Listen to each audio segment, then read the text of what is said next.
What's up, everybody? I am back again with another video, and today we'll be going on another different reaction for. I'm sorry, y'all.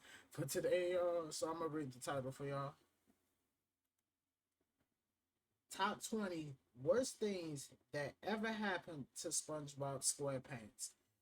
So this is gonna be good, y'all. So y'all know to do. Like, comment, subscribe, and also turn on the notifications and make sure you don't miss another video, and let's get into it.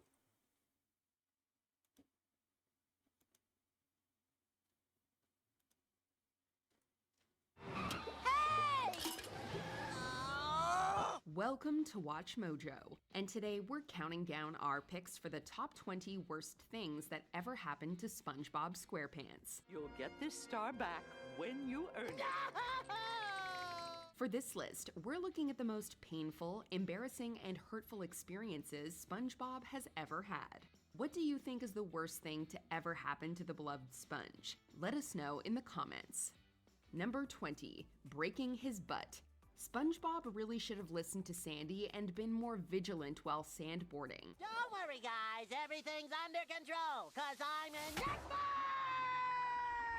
He goes over to a cliff and breaks his bottom when he lands on it.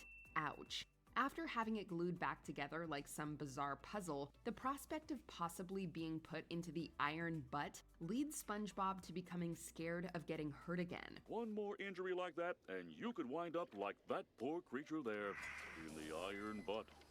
Oh man, it itches. He grows so scared, in fact, that he sees danger everywhere he goes and isolates himself at home. At least he makes some new unlikely friends to share his time with. It's hard not to feel for him.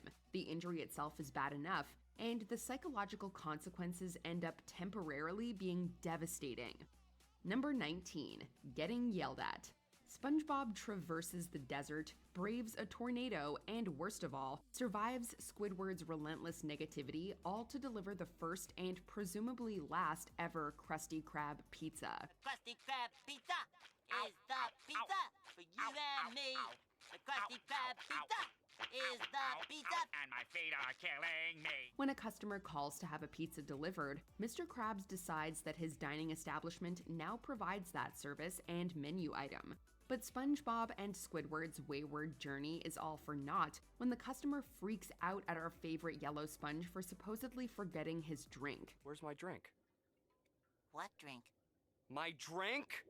I did remember that part. I remember that episode. It was kind of sad though.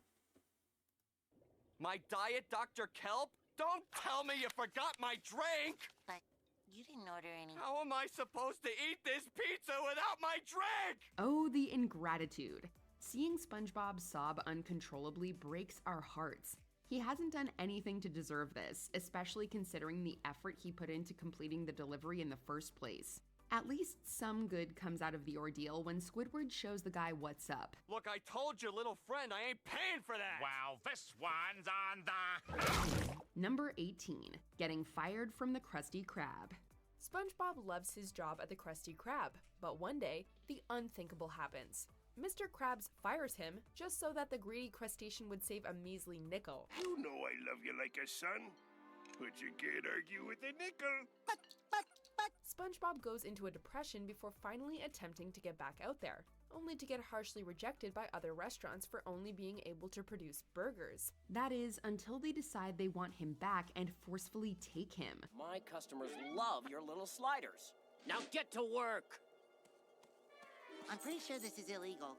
The only other times SpongeBob has been fired were for more legitimate reasons, but the reasoning for this termination is just absurd. Even when he does get his job back, it feels unsatisfying knowing how poorly Krabs can treat what is arguably his best employee. Not that SpongeBob seems to mind. All right! Now my life has... Let's go ahead and head on to the bathroom and see if simpler is really simpler, and see if simpler can get rid of all this purpose again! Number 17, his horrible insomnia. Well, what about sleep, young man? Did you get enough sleep? I did go to bed 2 minutes later than usual. That's it! You're an insomniac! Cheap old Mr. Krabs snaps at SpongeBob for using a little too much mustard on a Krabby Patty and accuses the fry cook of not getting enough sleep. This frightens poor SpongeBob until he actually can't sleep. And when he asks Patrick to help, the bloated starfish only makes it worse. What kind of a bedtime story was that anyway? It's called The Land of Perpetual Excitement. You know, it's a get out of bed story. Patrick, I'm trying to go to sleep. Oh. After a horrific night of hallucinating, he comes back into work exhausted and unable to beat his newfound insomnia. SpongeBob was perfectly fine until Krabs got into his head.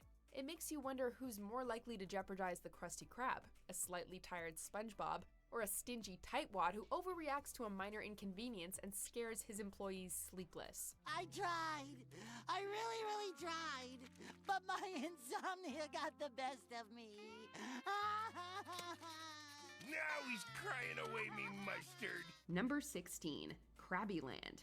SpongeBob has repeatedly proven that he'll do anything for work. When Mr. Krabs opens a disastrously unsafe play attraction to get the kids to the Krusty Krab, the little ones aren't impressed until he mentions Krabby the Clown. We want Krabby! We want Krabby! So Krabs has SpongeBob entertain them until it's time for the central act.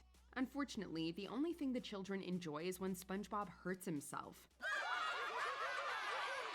None of us would blame him if he didn't engage. This can't be part of his job description. But in true SpongeBob fashion, he goes all in, only to realize that Mr. Krabs has no plan and puts on a poor performance as the clown. Thank you all for coming! Thank you! Eat plenty of Krabby Patties! Poor Sponge. He gives his blood, sweat, and tears for his career and isn't appreciated for it. Number 15, Gummy. SpongeBob and Patrick are celebrating Best Friends Day, and Patrick gives SpongeBob his most beloved possession, a giant wad of used chewing gum, affectionately named Gummy. A touching gesture. Look, I'm not gonna ease. I'm to say this to y'all, but it's hideous. Like, it's just like disgusting. It's just really disgusting.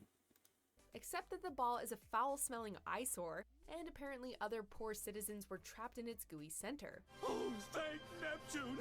Hey guys, I found a way out! Come on! Unfortunately, SpongeBob becomes Gummy's next ensnared victim as the gum covers his entire house, and no one is safe from its sticky grasp. On top of that, when Patrick sees everyone tangled in this mess, all he can think of is how much fun they're all having with his Gummy. Yeah, because nothing says friendship like letting your best friend get forcefully entrapped by moldy gum. How would you like your gummy back? Yes! It's yours, buddy. But first you gotta get us out of this. That's easy. Number 14, Squidward reading his diaries. SpongeBob's grumpy neighbor isn't typically a great friend, but this is bad even for him. If I hear the Bikini Bottom municipal anthem, I can't help but take off all my clothes and dance around in my underwear. Squidward gets a hold of SpongeBob's diary. Okay, like, I'm gonna be honest, read somebody's diary is a violation of their privacy. It does make a lot of sense. Dude, like, I'm gonna say, that's personal space, and I ain't gonna lie, and it's also wrong, too. Diary and reads it aloud to the customers, who don't even try to stop him, and then turns the fry cook's more embarrassing secrets into a humiliating spectacle. My diary! Squidward! I'll get you! SpongeBob runs out in tears, but rather than apologize, half of Bikini Bottom goes out of its way to shame and antagonize Squidward to ease their own guilt, because hypocrisy is always the way to go. Sadly, SpongeBob's the only one to take the high road and forgive his grumpy neighbor, until Squidward reads his second diary, relishing in SpongeBob's sorrow while being pelted with tomatoes by angry hypocrites. Squidward! I'll get you! Are you in? You want to get nuts?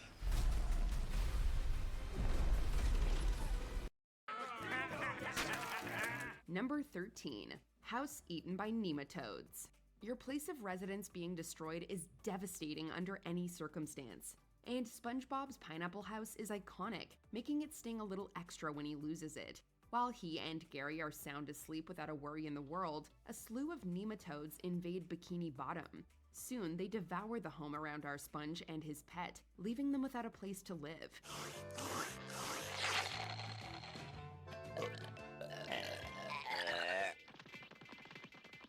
Oh, nematodes. Talk about pure bad luck. They try staying with Patrick and even Squidward, though those arrangements don't work out so well. Thankfully, SpongeBob gets his house back in the end, but we could all feel his sorrow when he thought he would have to leave Bikini Bottom. Number 12. La Spatula. At the Krusty Krab, a customer orders a monster Krabby Patty, but it proves too much for SpongeBob as he breaks his beloved spatula. 1, 2, 3. SpongeBob must reluctantly find a replacement spatula and comes across the technologically advanced and stupidly overpriced La Spatula. Looks fancy. So shiny. Oh, those lines, so sleek. What am I talking about? I don't need this. Maybe I do need this. He ends up selling his whole house and his clothes to buy La Spatula, only for the sentient tool to rudely leave SpongeBob in the dust. This was obviously a lesson about not falling for all the glitters, but this was needlessly cruel to have SpongeBob literally give up everything for a useless, snobby, glorified cooking device. Thankfully, in the end, SpongeBob is happily reunited with his loyal one true spatula. Spatula? You're back!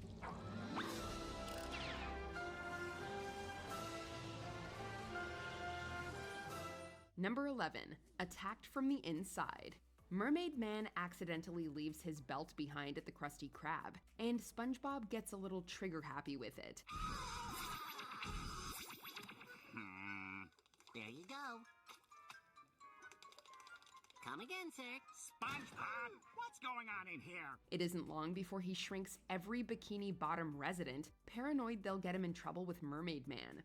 When the townspeople realize that nobody knows how to unshrink them, they revolt in a major way.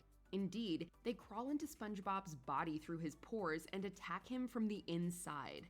Admittedly, SpongeBob brought this one on himself a bit, but we can't help but feel this might have been a bit of an overreaction.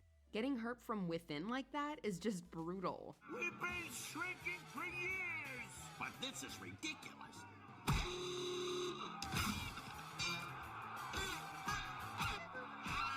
Number 10. The Suds. Oh no, SpongeBob has got the suds, but never fear, Dr. Patrick is here. Actually, SpongeBob should have feared Dr. Patrick a lot. Being too sick to stay at work is bad enough given how much our yellow friend loves his job. But essentially being experimented on just makes everything worse. It appears as though we'll have to plug up these holes. This ought to do the trick.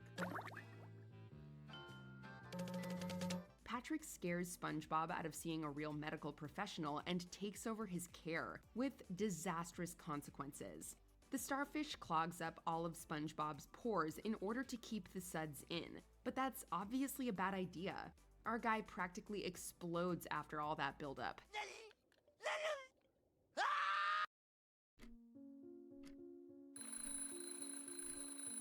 My name is Squidward.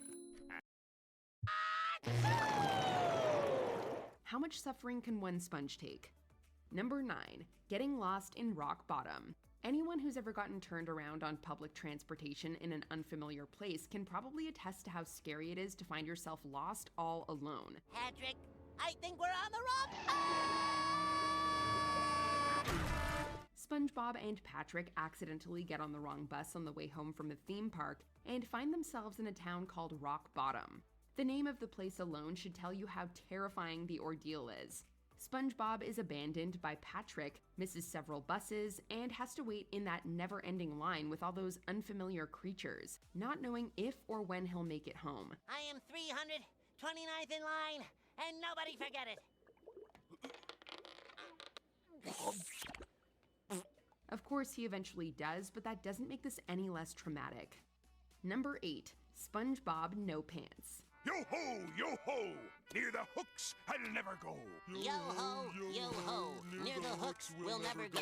Mr. Krabs warns everyone about the invading fisherman hooks. SpongeBob tries to heed his boss's warnings, but the temptation to play on the hooks, made worse by Patrick's prodding, is too strong for our little fry cook, and he ends up getting his pants hooked. Glad I got that out of my system.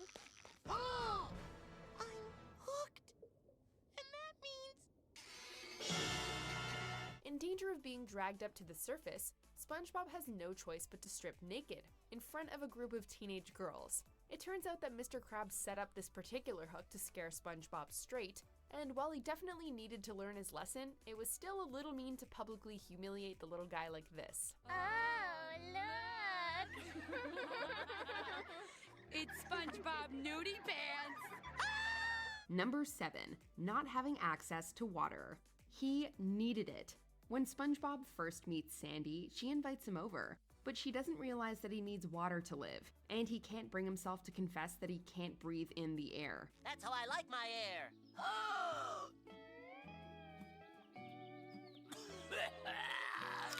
He tries to hold out, with Patrick encouraging him outside the dome, but he's suffering more than any person or sponge ever should. The only positive might be that this gave us one of the show's most quoted moments. I need it! No, SpongeBob! No! Stop! No amount of pinkies up or other kinds of fanciness can help SpongeBob out of this one. He and Patrick, who comes in trying to help, eventually dry up completely before Sandy saves the day. Yikes. To say this was a horrifying near-death experience would be an understatement. Number 6. Squidward's prank. After an initial April Fool's Day prank, SpongeBob vows to leave Squidward alone and starts playing jokes on the customers instead. April Fools! I ain't gonna lie to you. I'm not gonna lie to y'all. That episode is too funny. That shit was too funny, man. See, I love this SpongeBob SquarePants. Like since I was like probably the 6 or like 7, or 9 years old. Like I was into it. This was one of my favorite cartoons when I was a kid. They laugh, he laughs, but the octopus can't take all the joy and decides to ruin the poor guy's favorite holiday. SpongeBob isn't even bothering him anymore, but he still pulls a really mean prank on the fry cook in front of the whole establishment. He tricks SpongeBob into a trap he's laid out, sending the sponge all around the Krusty Krab. Our guy flies into the walls, gets dragged under a customer's butt, slams into the ceiling, and winds up in the trash, while Squidward cackles and celebrates. Nobody deserves treatment like that. Oops.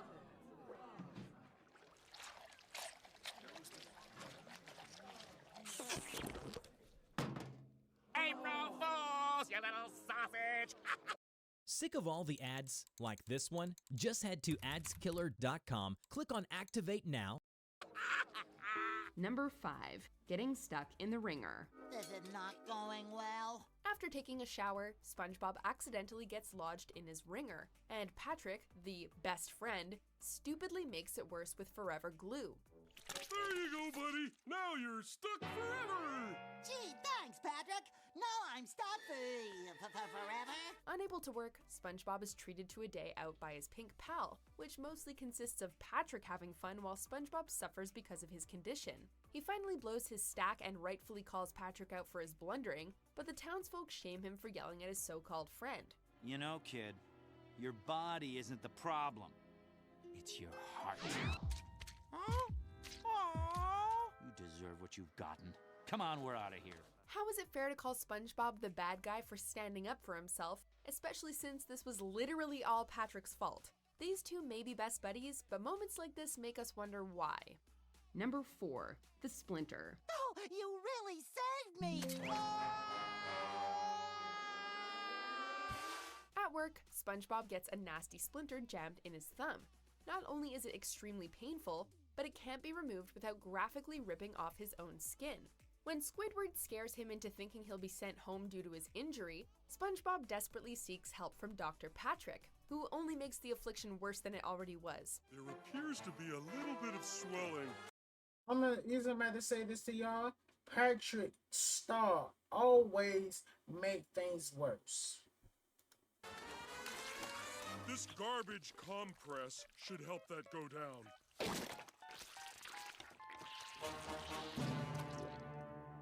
That doesn't look good. Not only is the episode needlessly graphic, but it's extremely uncomfortable to watch our absorbent protagonist suffer a gruesome injury, and the paranoia of leaving work early, while two of his friends do absolutely nothing to help him.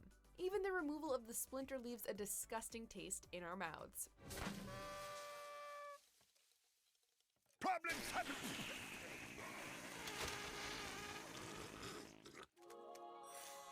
Number 3, being sold.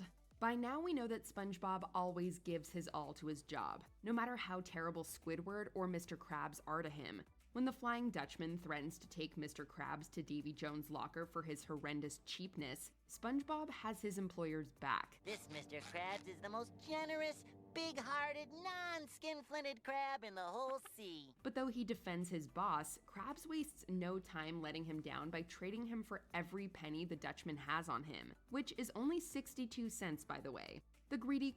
I ain't gonna lie to you, that was kind of... I ain't gonna lie to y'all. I was saying, why would you trade your employee for 62 cents? Like, that's just dumb. Like, for real. That was real dumb. Crab condemns his best worker to spend an eternity suffering for less than $1. You think I could have gotten more? Even Squidward doesn't like that one. Number 2, snail plasma. Now you won't forget my instructions, will you? I have the memory of an elephant. I'll take good care of Fred. Gary! Right, yes, right. SpongeBob goes out of town for the weekend and leaves Squidward to look after Gary, only to return home and find his snail pal neglected and sick. When they call a doctor, Squidward accidentally injects SpongeBob with snail plasma, while Gary makes a full recovery. SpongeBob undergoes a painfully hideous transformation into a snail, not unlike the iconic An American Werewolf in London scene. Gary, I'm fine. This is even worse than the later episode where Gary runs away. At least that has a happy ending. But here, SpongeBob is forced to endure the consequences of Squidward's carelessness when all he wanted was a fun weekend away. Thankfully, Squidward gets rightfully punished at the end. Meow, meow, meow, meow, meow, meow. Before we continue, be sure to subscribe to our channel and ring the bell to get notified about our latest videos. You have the option to be notified for occasional videos or all of them. If you're on your phone, make sure you go into your settings and switch on notifications. Okay, yo, we're gonna skip to this part. Yo, I'm not gonna say this. That was just crazy right there. That was crazy. So, anyway, I want to thank y'all guys for taking your time for checking out more videos on my channel. And also, don't forget, like, comment, subscribe, and turn on the notifications, and make sure you don't miss another video. And I will see you guys in the next video. Peace.